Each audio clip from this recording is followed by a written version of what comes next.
Join us as we discuss what the UN calls the fastest growing culture in the world. With Layla Steinberg, 30 years in the movement, first mentor manager to Tupac Shakur. We will be here 8 p.m. Pacific time on CRN Digital Talk Radio. Don't forget Hip Hop Talk Radio, Sunday nights at 8 Pacific, 11 Eastern, right here on CRN. Welcome back here to the PM Show Weekend Edition on CRN Digital Talk Radio, as we like to call the show, the Manettis, with Nancy and Larry Manetti, and the great Jack Scalia giving us some very, Jack, inspirational stuff here and stories and talking about your life here today, from baseball player to bottoming out to becoming an acting superstar. How long did it take you, Jack, to go from then being a model to get your first break in acting? Well, actually, I'm a little embarrassed to say, but it was probably within a 6 to 8 month period. Wow. That a couple of guys in my class went up for a reading, and I get a call from Joel Thurm, who used to be the head of casting, which Larry Fury or Nancy remembers, at NBC.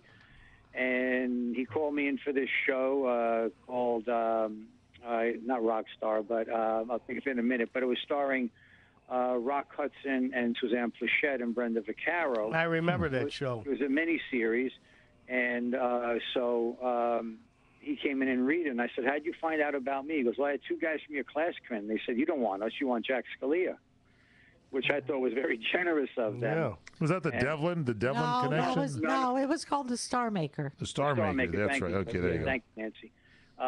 And so that's when I was introduced to rock and had a great. Melanie Griffith was on that show. Fred Dreyer was in that miniseries. Wow.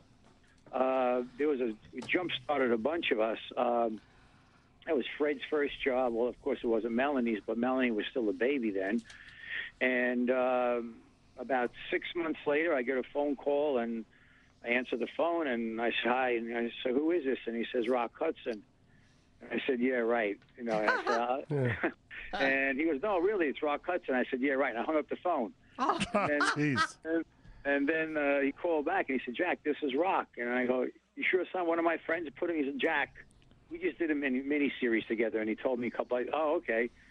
And he said, listen, I'm getting ready to do a new television series. How'd you like to play my son? Wow. Wow. And so, therefore, when I mean, it was an honor and a privilege.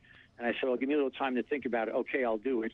And it was just, it was quite surreal. And I would say before I really had any foundation, and if you look at my early work, it'll attest to it, that I really wasn't quite ready for prime time. And, but lo and behold, as things worked out, and I just kept, studying. I was with Milton Casellas for a while. Yeah. And, that was a great group. And in that group was Angie, who was that? Michelle Pfeiffer. And with Alec Baldwin and Leo Rossi. There was a whole bunch of guys. Yeah, there was a great class of people in there. And, so I just, I was at the point where I only had one place to go, which was up. And so I started to learn the craft and really applied myself to it. And I've always found that if I apply myself to what is in my heart and what's in my soul and pursue that, then it's a great way to manifest things that'll happen in life. Very interesting. It's kind of story, because you're going from being a jock, sports, and then modeling, and then to get into acting, and you kind of learned the craft as you went along. Right. As I said, well, if you look at my early stuff, that'll hold true. But I got to a place where I started to feel like, my dues were paid, and the confidence grew, and the opportunities grew, and having the blessing and the gift to be able to do 12 television series, and I mean, there's a blessing and a curse in that. The blessing was, the curse was that, the reason why I was able to do 12, because none of them were ever really successful. Oh, jeez. And the blessing in it for a while there was that nobody blamed me. So, but of course, I mean, doing Remington and doing Dallas, which were already established by the time I joined them, so I wasn't part of that. But I got the opportunity to work with, just the greatest people. Cesar Romero, he played my grandfather in one series, and had so many wonderful, incredible stories that, from when he started in the business in 1928, and, just the relationships you develop, as Larry, well knows, the friends you're able to talk to or to bump into, and it gives you a lot of adds a lot of fabric to your life and texture to our lives. You should write a book, Jack. Well, one day. Yeah, really. Yeah. Jack, I want to ask you what it was like filming in Rome when you redid Tequila and Manetti. Oh, that was one of the greatest experiences of my life. That was in 2000. How long were you there? I was there for a year.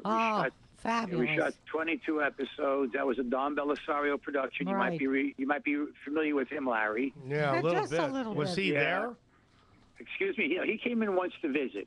Oh, But nice. this was in concert with Sony and Mediaset in Canale Due in Italy, and I lived like a king for a year. Wow. My children came out to visit me for extended periods of time. I had them rebaptized in San Saba, the Church of San Saba, which was built in 800. Yeah. Wow. I was there for the all of 2000 was the Jubilee, was the millennium. Yes. That's right. And I had lived in Rome twice before, so going back and to see the changes in the city, because the Pope had said that they should clean the city up for the Jubileo. And I had been in Piazza Navona and the Piazza San Marco, Piazza Trastevere, and all of these places for many, many times. And to go in and see them when I saw them in 79 and 76 and then in 85, they were brown and gray. And now with the restoration of the city itself, there were just these beautiful pastel colors. And in the Piazza Navona and the Piazza di Spagna, the Spanish Steps, there are two boats that were done by Bernini that were 5-colored vein marble. Wow. And I'd only seen them as gray and brown before. So it was like, and that's when they also redid the Sixtine Chapel. Oh, yeah. And so that when I walked in the first time after it had been completely restored, I wanted to yell fake because the colors were so vibrant. It didn't look old anymore. Yeah. Wow. It must have been just as when Michelangelo had originally painted it. So that was, being in Rome was just an unbelievable experience to go through the 4 seasons. They have the 4 seasons like New York does. Yeah. It was just an incredible experience. And, Sometimes being an actor has a lot of perks, doesn't it? many.